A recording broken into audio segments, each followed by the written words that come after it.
After plying his auto rickshaw in Delhi for 30 years, Mam Raj Kohli has a hard time in winter when smog envelops the city. I get constriction. I get breathlessness. When diesel vehicles spew fumes, I get affected.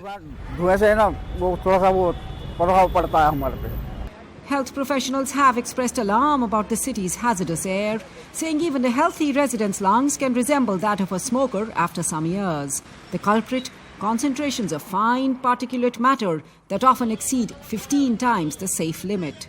Randeep Guleria, head of the pulmonary medicine department at the country's premier public hospital, calls the problem acute. Levels of pollution are very, very bad.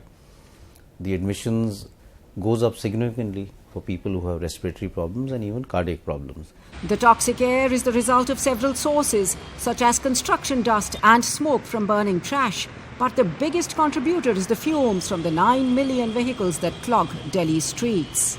In the first half of January, New Delhi's government took the first emergency measure to curb pollution, ordering odd and even-numbered vehicles to use roads on alternate days. The Supreme Court last month banned trucks over 10 years old from entering the city and has halted the sale of large luxury diesel vehicles in the Indian capital.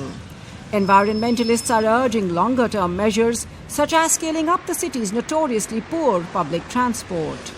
Anumita Roy Chaudhary, with New Delhi's Centre of Science and Environment, says the city must control the exponential growth in private vehicles. We have made it very easy to own and use a car and not make them pay the real cost of using public space for parking, using the road space for driving. This hidden subsidy has made usage of car much cheaper in Delhi, and therefore there is no control, no restraint on cars. As authorities consider measures to limit the number of cars on the streets on a longer-term basis, many Delhi residents are ready to do their part. After watching one of her 2 school-going sons suffer wheezing and eye allergies related to air pollution, Shivani Dayal Kapoor has vowed to reduce her family's car trips. Every day I'm thinking, oh God, tomorrow how am I going to send Jay for his cricket? How am I going to figure this out? But it has to be done. And I think it's just a way of life that we have to get used to.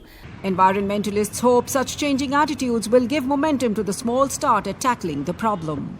Anjana, Pasricha for VOA News, New Delhi.